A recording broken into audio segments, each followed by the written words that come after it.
ও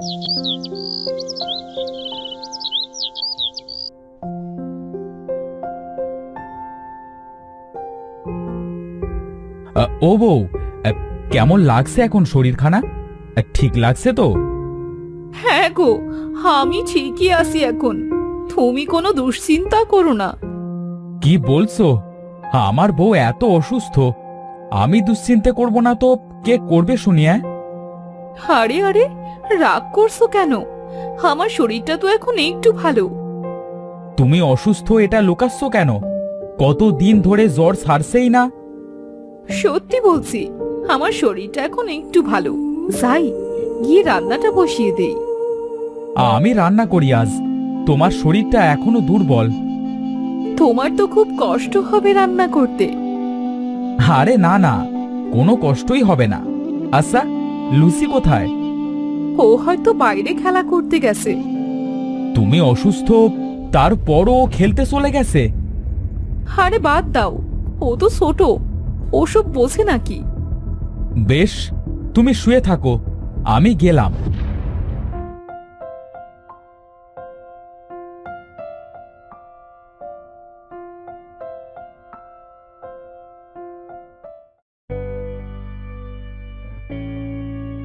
ওঠো, খেয়ে নাও বউ।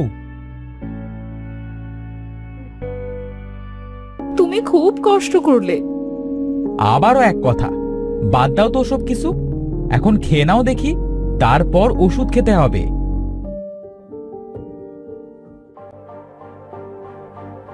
ও মা, মা খিদে পেয়েছে, খেতে দাও। কোথায় ছিলে তুমি? তোমার মা তো অসুস্থ। আমি খেলতে গিয়েছিলাম, আমাকে খেতে দাও, আমার খিদে পেয়েছে। তোমার মা অসুস্থ, তুমি মায়ের সেবা না করে খেলতে চলে গেলে? হাসা বাদ দাও না ওসব। ও কি বোঝে নাকি? ওর খিদে পেয়েছে, ওকে খেতে দাও।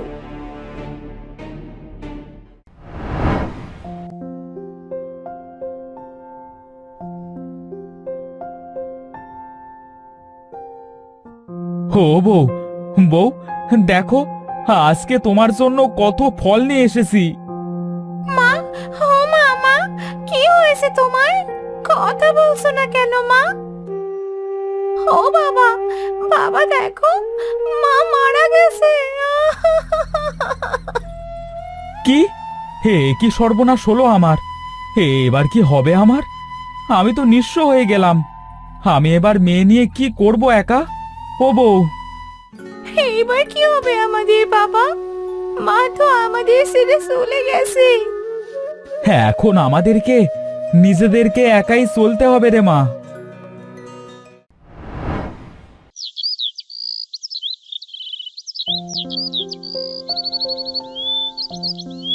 আরে ও চাষি ভায়া, অনেক দিন তো হলো, তা এখন কি করবে?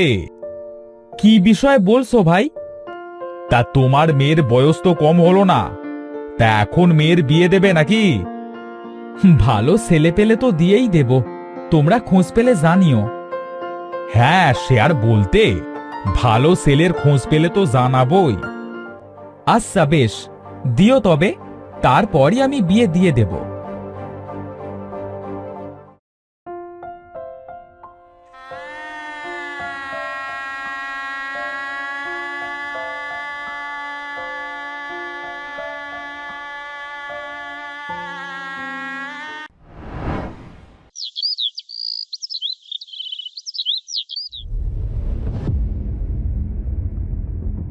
রাগ করিস না মা, আমি বৃদ্ধ, তার উপর শরীরও আর চলে না।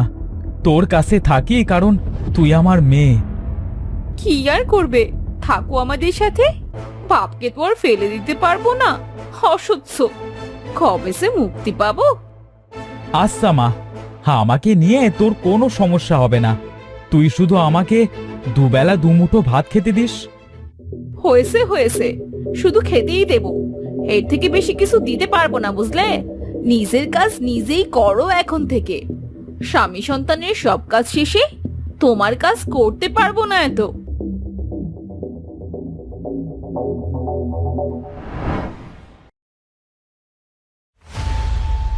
বাবা, বাবা তোমাকে বলছি, বাজার করতে হবে। না রে মা, আমার শরীরটা খারাপ, আমি একটু পরে করে এনে দিচ্ছি। এমন করলে আমার সংসারে থাকা চলবে না বাবা। কাজ না করতে পারলে চলে যাও আমার সংসার থেকে। এভাবে বলছিস মা? মনে রাখিস, জন্মের পর থেকে তোকে আমরা কষ্ট করে পেলেছি। বেশ, আমি আর অপমান সহ্য করব না, চলে যাচ্ছি আমি। তাই যাও, আর যেন তোমার মুখ না দেখি। বিদায় হও।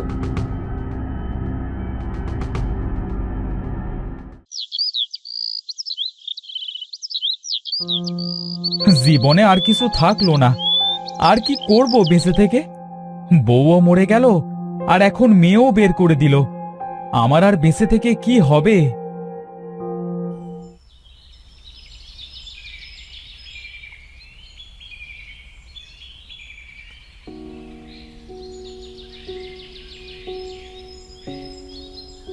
কি হয়েছে? তুমি অমন করে কাঁদছো কেন? আপনি কে? আমি এখানেই থাকি, কিন্তু তুমি কাঁদছো কেন? কি হয়েছে বলো আমায়।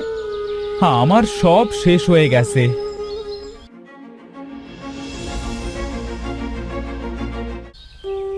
আমি এখন কি করব বলুন? আমার মরা ছাড়া আর কোনো উপায় নেই। শোনো বাসা, শোনো, তুমি এমন করে কেঁদো না। আমি তোমাকে একটা উপায় বাতলে দিতে পারি। কি কি সেই উপায়? সে পথ যে অনেক কঠিন, তুমি কি পারবে সে পথে পাড়ি দিতে? বলুন, আমি পারবো, যত কষ্টই হোক না কেন।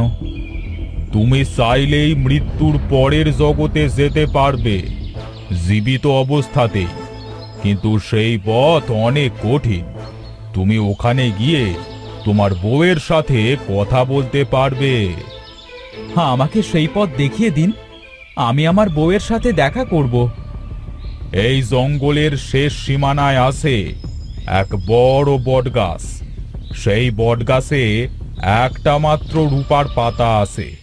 সেই পাতা ধরে টান দিলেই এক ঘূর্ণিঝড় এসে তোমায় নিয়ে যাবে সেই মৃত মানুষের জগতে। তারপর অনেক বিপদ পাড়ি দিয়ে সেই পথে গিয়ে তোমার বউকে ডাক দিলেই তাকে দেখতে পাবে। আচ্ছা, হ্যাঁ, আমি যাবই। ধন্যবাদ আপনায় খুড়ো। সাবধানে যেও ভায়া।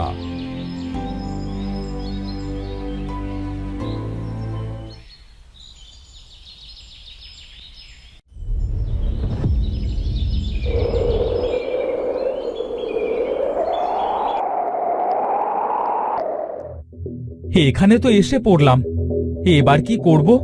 কিছুই তো দেখা যাচ্ছে না। ভয় পেলে হবে না, দেখি কি হয়। কে রে, এখানে কে এসেছিস? আমি এক অসহায় মানুষ, আমাকে ছেড়ে দাও, আমায় মৃত্যুলোকে যেতে দাও। মৃত্যুলোক? কি বললি তুই? ওখানে কেন যাবি? আমাকে যেতে দাও, আমি খুব অসহায়, আমার বউয়ের সাথে দেখা করতে চাই। তুই এই জায়গার খবর পেলি কিভাবে? পথে সেই খুড়ো। বুঝেছি। আচ্ছা বেশ, তোর অনেক দুঃখ, যা তুই, কিন্তু মনে রাখিস সামনে আরো ভয়ানক বিপদ আছে। আচ্ছা, তুমি খুব ভালো। দাঁড়া, ধর।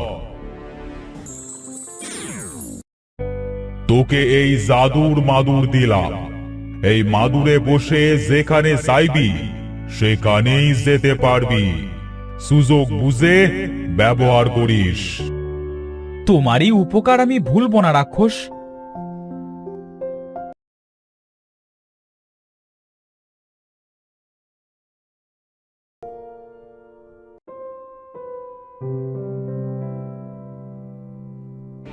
হে, কোথায় এলাম? পা রাখবার জায়গা নেই, শুধু কাঁটা আর কাঁটা। কে রে, কে এসেছে? কে এই কাঁটা রাজ্যে এসেছে? আমি গো, আমি। কে তুই? কেন এখানে এসেছিস? আমাকে যেতে দাও। না, আমি রাক্ষসের মতো এত নরম মনের নই। যা কিছুই হোক, তোকে এই কাঁটা পথ পার হয়ে যেতে হবে। কি করি এখন? আরে আমার কাছে তো জাদুর মাদুর আছে, এটা দিয়ে আমি কাঁটা পথ পার করব।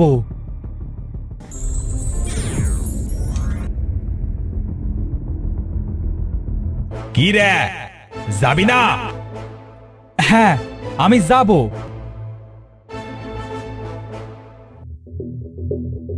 ওই যে মৃত্যুলোক দেখা যায়। কিন্তু ওখানে ওটা কে দাঁড়িয়ে? সেনা সেনা লাগছে। ও মা, ও যে আমার বউ। তুমি এসেছো আমার কাছে। অনেক কষ্ট করে এসেছি গো। আমি জানি আমার মৃত্যুর পরে তোমার সাথে কি কি হয়েছে। আমাকে তোমার কিছু বলতে হবে না। তাহলে তুমিই বলো, আমি কি করব এখন? কোথায় যাব? আমি তোমার সাথে এখানেই থাকতে চাই বউ। না গো, এখানে সব মৃত ব্যক্তিরা থাকে। তুমি জীবিত, তাই এখানে থাকতে পারবে না। আমি তোমায় 5টি ফল গাছ দিচ্ছি, এই নাও 5টি চারা।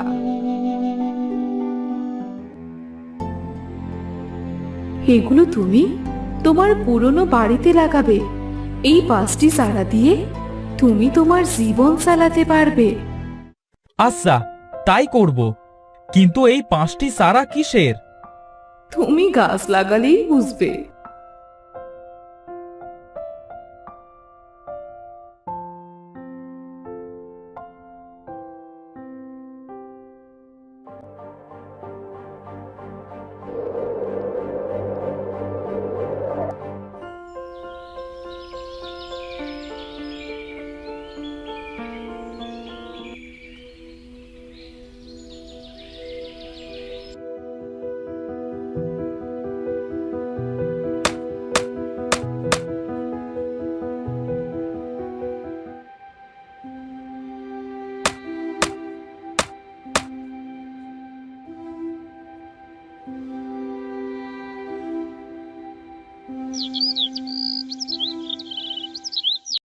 চারা তো লাগালাম, দেখি কাল কি হয়।